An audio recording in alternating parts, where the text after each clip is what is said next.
There's a lot of books I want to read, but I have already narrowed it down to 4. Here's the options. First, I have Crooked Kingdom by Leigh Bardugo. This is the second book in the, I don't know what the universe this is called, but the Grisha universe.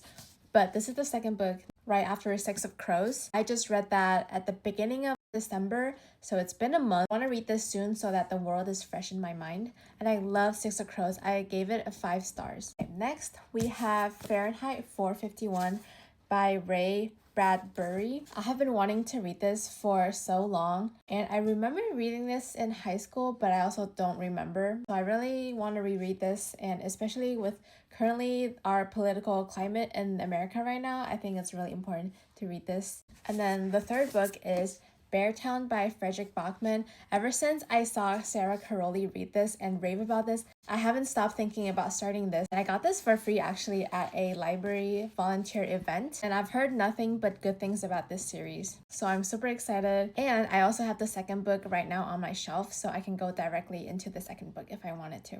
Last but not least, I have Babel by Arv Kwong. I also got this earlier this week from another volunteer event at the library. This is basically brand new.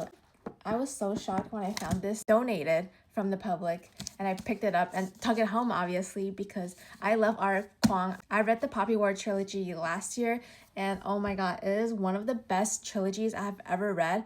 The writing is so good. I really want to read more of her work, and I was really intimidated by this book because it is like 500 pages, and it sounded like it is a very dense and information heavy book. So I'm kind of nervous, but I think if I got through Poppy War fine, I would be fine in this book too. And I think there's also like some political stuff that's relevant to today's world. So I think the timing of reading this now is good. I've also heard mixed things about this. Like half of the people love it, half of the people thought it was boring and long and was too dragged out.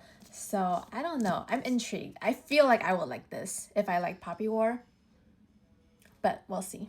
Also, I was casually just flipping through this book and I saw some Chinese characters, which was really interesting because I know this is a story about languages, but I did not expect to see actual Chinese characters in the pages, and I'm fluent in Mandarin, so that intrigued me even more to read this. And those are all my options for my next read. For context, I don't know if this is relevant, but I read The Book Thief by Marcus Zusak for my last book, so let me know which one I should start.